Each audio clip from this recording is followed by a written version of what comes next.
हारे का सहारा, बाबा श्याम की अदृश्य कृपा। राजस्थान की तपती धरती पर रेत के टीलों और पुरानी हवेलियों के बीच एक छोटा सा कस्बा बसा हुआ था।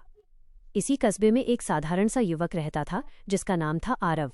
आरव उन युवाओं में से था जिनकी आंखों में बड़े बड़े शहरों की चकाचौंध के सपने नहीं, बल्कि अपने परिवार को सुकून भरी जिंदगी देने की चमक होती है।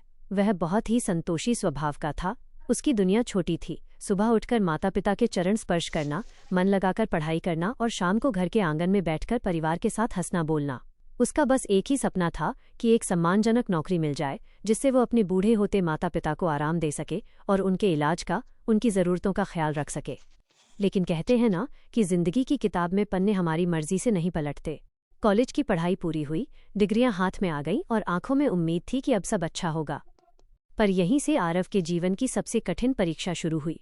महीने बीतते गए लेकिन नौकरी नहीं मिली। जहां भी इंटरव्यू देने जाता, या तो सिफारिश की मांग होती या अनुभव की कमी बताकर उसे लौटा दिया जाता। इसी बीच घर की आर्थिक नींव हिलने लगी। उसके पिता, जो हमेशा घर की ढाल बनकर खड़े रहते थे, अचानक बीमार रहने लगे। पहले हल्की खांसी थी जो धीरे धीरे गंभीर बीमारी में बदल गई। डॉक्टरों के चक्कर लगने लगे और जमा पूंजी पानी की तरह बहने लगी। घर में जो थोड़ा बहुत सोना बचा था वो भी गिरवी रख दिया गया। हालात ये हो गए कि जिन रिश्तेदारों और दोस्तों पर आरव को नाज था, वे धीरे धीरे कन्नी काटने लगे। जब समय खराब होता है तो सबसे पहले मोबाइल की घंटी बजना बंद होती है। आरव ने यह कड़वा सच बहुत कम उम्र में देख लिया था।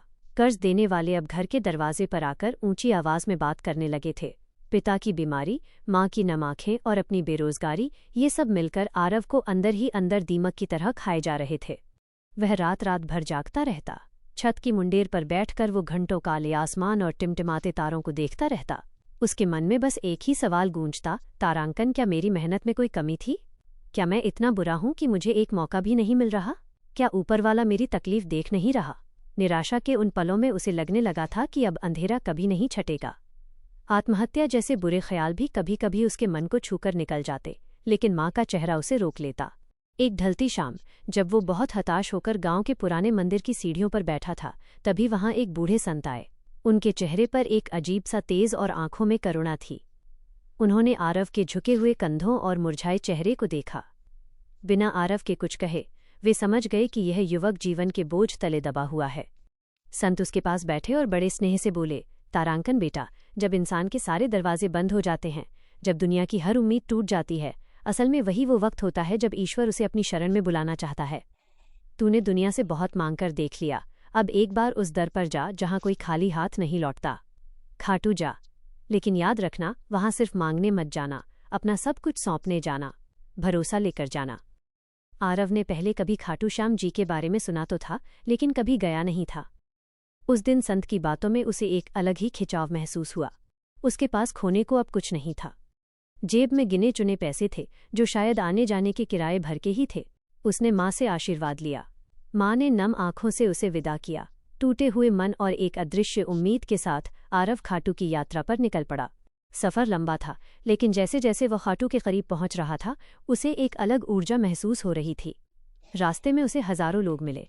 कोई पैदल जा रहा था, कोई पेट के बल रेंगते हुए जा रहा था, किसी के हाथ में निशान, झंडा था।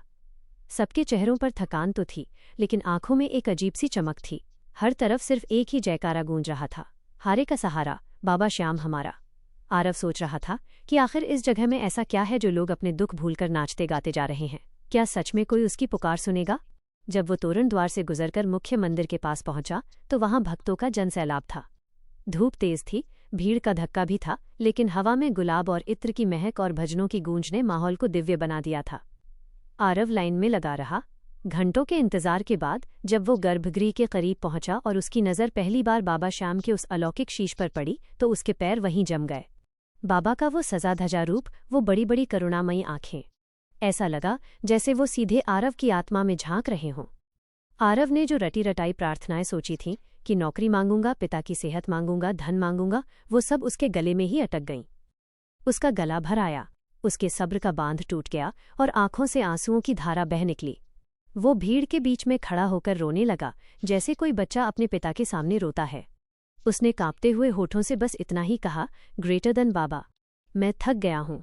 मैंने बहुत हाथ पैर मारे, लेकिन मैं हार गया। अब मेरे पास न तो हिम्मत बची है और न ही कोई रास्ता। अगर आप हैं तो मुझे संभाल लीजिए। अब जो भी हूँ, जैसा भी हूँ, आपका हूँ। अगर आप भी साथ नहीं दोगे तो मैं टूटकर बिखर जाऊंगा। उसी क्षण भीड़ के धक्कों के बीच भी आरव को एक गहरा सन्नाटा और शांति महसूस हुई।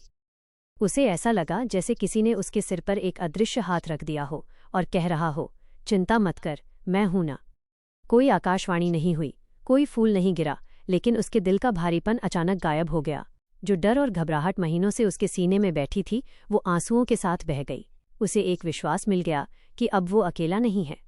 खाटू से लौटने के बाद, जैसा कि हम अक्सर फिल्मों में देखते हैं, कोई जादुई चमत्कार नहीं हुआ कि घर पहुंचते ही पैसों की बारिश हो गई या पिता एकदम ठीक हो गए। परिस्थितियां वहीं थीं, पिता अभी भी बीमार थे, कर्ज वाले अभी भी तकादा कर रहे थे, लेकिन एक बहुत बड़ा बदलाव आया था, और वो बदलाव था आरव के भीतर। अब आरव की आंखों में वो डर नहीं था, उसके अंदर एक नई ऊर्जा और ठहराव था। उसने अब कोसना बंद कर दिया था, उसने फिर से प्रयास करना शुरू किया। इस बार उसने बड़े सपने देखने के बजाय छोटी शुरुआत करने की सोची। उसे एक छोटी सी दुकान पर हिसाब किताब संभालने की नौकरी मिली। तनख्वाह बहुत कम थी, इतनी कि शायद कॉलेज की डिग्री वालों को शर्म आ जाए, लेकिन आरव ने इसे बाबा का प्रसाद मानकर स्वीकार कर लिया। उसे अपना आत्मसम्मान वापस मिल गया था। वह पूरी ईमानदारी से काम करता रहा। सुबह जल्दी उठता, पिता की सेवा करता, फिर काम पर जाता और देर रात तक मेहनत करता। धीरे धीरे उसकी मेहनत रंग लाने लगी। उसके मालिक ने उसकी ईमानदारी देखकर उसकी तनख्वाह बढ़ा दी। आरव ने एक एक करके कर्ज चुकाना शुरू किया। डॉक्टरों का इलाज सही दिशा में काम करने लगा और पिता की तबीयत में सुधार होने लगा। घर के जिस आंगन में सिर्फ सन्नाटा और सिसकियां थीं, वहां फिर से चाय की चुस्कियों के साथ बातों की आवाज आने लगी। माँ के चेहरे पर फिर से मुस्कान लौट आई। वक्त का पहिया घूमा। महीनों साल में बदल गए। आरव ने अपनी मेहनत और बाबा के आशीर्वाद से अपनी स्थिति काफी बेहतर कर ली। उसने एक अच्छी कंपनी में बेहतर पद हासिल किया और कुछ सालों बाद अपने माता पिता के लिए अपने शहर में एक छोटा लेकिन सुंदर सा घर बनवाया। अब आरव हर साल हर 11 पर या जब भी मौका मिलता खाटू जरूर जाता। लेकिन अब वो वहां जाकर रोता नहीं था, न ही लंबी लिस्ट लेकर कुछ मांगने जाता था। वो बस बाबा के सामने खड़ा होता, हाथ जोड़ता और मुस्कुराकर कहता, शुक्रिया बाबा, मेरा हाथ थामे रखने के लिए। आरव को जीवन का सबसे बड़ा सत्य समझ आ गया था। वो समझ गया था कि ईश्वर हमेशा हमारी मर्जी का फल नहीं देते, बल्कि वो हमें वो देते हैं जिसकी हमें वास्तव में ज़रूरत होती है। बाबा श्याम हमें तैयार भोजन नहीं देते, बल्कि वो हमें वो शक्ति और बुद्धि देते हैं जिससे हम अपना भोजन खुद कमा सकें और दूसरों को भी खिला सकें। वो समझ गया कि सच्चा चमत्कार बाहर की दुनिया में नहीं, बल्कि इंसान के भीतर होता है। जब एक टूटा हुआ इंसान फिर से खड़ा होने की हिम्मत जुटा लेता है, वही सबसे बड़ा चमत्कार है। बाबा श्याम इंसान की कमजोरी को उसकी ताकत में बदल देते हैं। इसीलिए दुनिया उन्हें हारे का सहारा कहती है, क्योंकि जो दुनिया से जीत जाता है उसे अहंकार मिलता है, लेकिन जो दुनिया से हार जाता है और बाबा की शरण में आता है उसे श्याम मिलते हैं। आज आरव जब भी किसी ऐसे इंसान को देखता है जो हताश है, जिसकी आंखों में वही पुराना डर है जो कभी उसकी आंखों में था, तो वो उसके कंधे पर हाथ रखकर बस इतना कहता है, घबराना मत दोस्त। जब सब रास्ते बंद हो जाएं, तो समझ लेना कि सबसे खूबसूरत रास्ता खुलने वाला है। खुद को मत खोना, विश्वास रखना।